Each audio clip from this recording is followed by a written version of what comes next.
Welcome viewers to Bodhi Unified Flow. I'm Dr. Maramuthu, your host. Here, we simplify complexity and amplify performance. And today, we are decoding a really powerful guide for leaders, Factory Physics for Managers. It's all about using a scientific approach to cut through the chaos of modern operations. So many managers, maybe you're one of them, are caught in this whirlwind of initiatives, right? You've got Lean, Six Sigma, just in time, and it often leads to a whole lot of effort for, well, pretty unpredictable results. In this explainer, we're going to cut right through that operations model, uncover the actual science behind it all, understand the real power of buffers, and finally, learn a framework to turn those operations directly into profit. And by the time we're done here, you'll see exactly why just copying other companies' initiatives so often fails. More importantly, you'll grasp the core science of your own operations and learn a super practical framework to connect your high-level strategy directly to your financial results. So let's dive in. And let's start with a scene that, well, it might feel a little too familiar. You know the one I'm talking about. The chaos, the constant firefighting, that feeling that even though everyone is working incredibly hard, the whole system is always just one step away from a crisis. You can just feel the frustration in this quote from the book, can't you? It's more than just a threat. It's a symptom. It's the sound of a leader who's managing by sheer force of will because the system itself is completely out of control. And this is exactly what happens when we don't understand the fundamental science that's governing our operations. At the heart of the problem is something the authors call initiative by imitation. You know how it goes. We see a super successful company, like Toyota, and we try to copy their tools, the Kanban cards, the assembly lines. But we do it without really grasping the scientific principles that made those tools work for them, in their unique situation. The factory physics approach says, hold on, let's do something different. Instead of copying, we learn to design. We use a practical science to create a system that's perfectly suited to our own business, which leads to results you can actually predict and sustain. And that leads us to a really powerful question. We tend to look at problems like late orders or stockouts as just random chaos. But what if they're not? What if the world of operations, just like the physical world of, say, gravity, is governed by a set of fundamental, predictable laws? And this is where we get to shift from feeling frustrated to feeling empowered.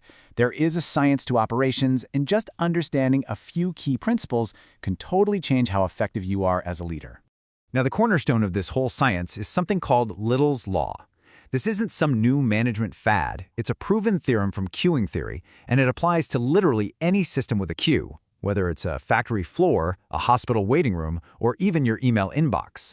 The formula itself is beautiful in its simplicity. Work in process equals throughput times cycle time. But don't let that fool you. This isn't just a guideline, it's a mathematical certainty. If you change one of these variables, you will impact at least one of the others. It's a fundamental trade-off, and you just can't escape it. You know, in a perfect world where nothing ever went wrong, managing would be a piece of cake. But we live in the real world, where there's always variability. And the iron law of variability is this. You simply cannot have high utilization, low inventory, and short cycle times all at the same time. It's impossible. When variability shows up, something or someone is always going to have to wait. So, how do we protect our performance? Well, since variability is a given, we can't just wish it away. The answer isn't to eliminate it. The answer is to strategically buffer against it.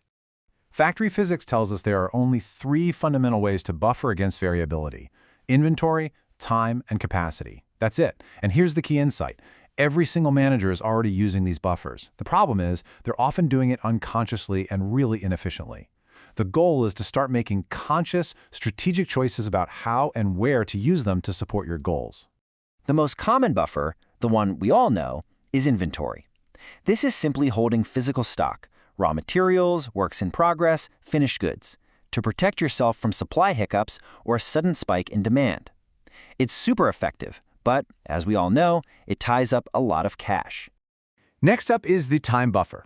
Think of this as the cushion you build into your lead times. When you tell a customer something will take 2 weeks, but you know the actual work only takes 3 days, that extra time is your buffer. It's there to absorb any potential delays. It's great for customer service, but it can make you look a little slow to the market. And finally, we have the capacity buffer.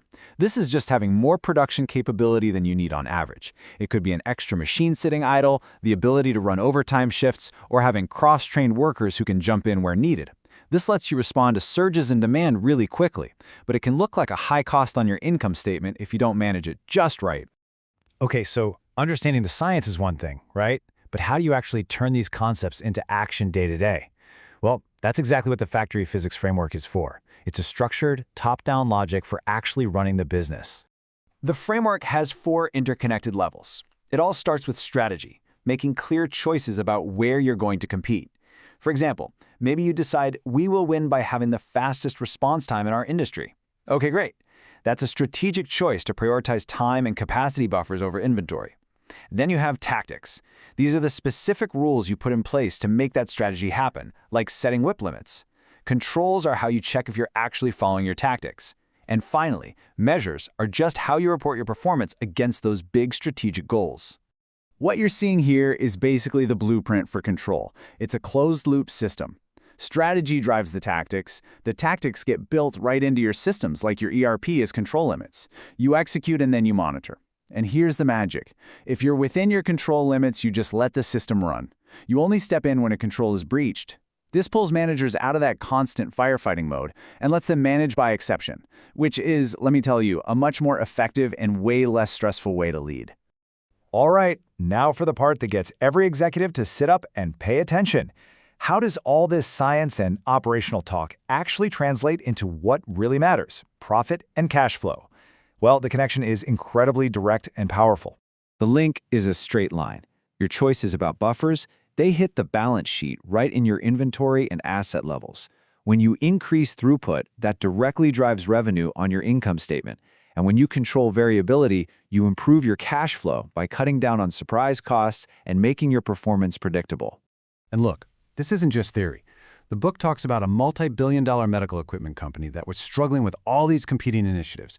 They implemented the factory physics framework, and the result? $70 million in savings over just 3 years.